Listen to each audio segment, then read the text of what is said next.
வணக்கம். இப்போ நம்ம பார்க்கக்கூடிய இந்த ரெமடி வயிற்றுப்புண் இருக்கக்கூடிய நபர்களுக்கு ஆண், பெண் யார் வேணாலும் எடுத்துக்கலாம். எந்த வயதினர் வேணாலும் சாப்பிடலாம். இன்னைக்கு நிறைய பேருக்கு மருந்து எடுத்துட்டாலே, மாத்திரைகள் எடுத்துட்டாலே போதும், வயிறு வாய்ப்பகுதி அதிகப்படியான உஷ்ணத்தினால புண்ணு மாதிரி ஏற்படும். வாய்ப்பகுதியிலையும் சரி, வயிற்று பகுதியிலையும் சரி, இல்லை உடல் ரீதியாக ஏதாவது சாப்பிட்டாலே வயிறு அனல் மாதிரி புஷ்ஷுன்னு ஹீட் ஆகுது அப்படின்றவங்களுக்கு இந்த ரெமடி ரொம்ப நல்லா வேலை செய்யும். இப்போ நீங்கள் பார்க்குறது என்ன அப்படின்னு பார்த்தீங்கன்னாக்கா, பீட்ரூட் 100 கிராம் பீட்ரூட்டை நல்லா தோல் சீவிடுங்க. 100 கிராம் பீட்ரூட் எடுத்து தோல் சீவிட்டு அந்த பீட்ரூட்டை சின்ன சின்னதாக கட் பண்ணி மிக்சியில் போட்டு ஜூஸ் மாதிரி ரெடி பண்ணிக்கோங்க. ஒரு அரை கிளாஸ் தண்ணி ஊற்றிக்கலாம். ரொம்ப தண்ணி சேர்க்கணும்னு அவசியம் கிடையாது.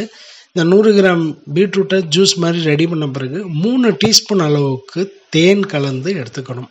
யார் வேணாலும் எடுத்துக்கலாம், எந்த வயதுனாலும் எடுத்துக்கலாம். வயிற்றுப்புண் குணமாகும், உடல் குளிர்ச்சியாகும். முயற்சி பண்ணி பாருங்கள். வணக்கம்.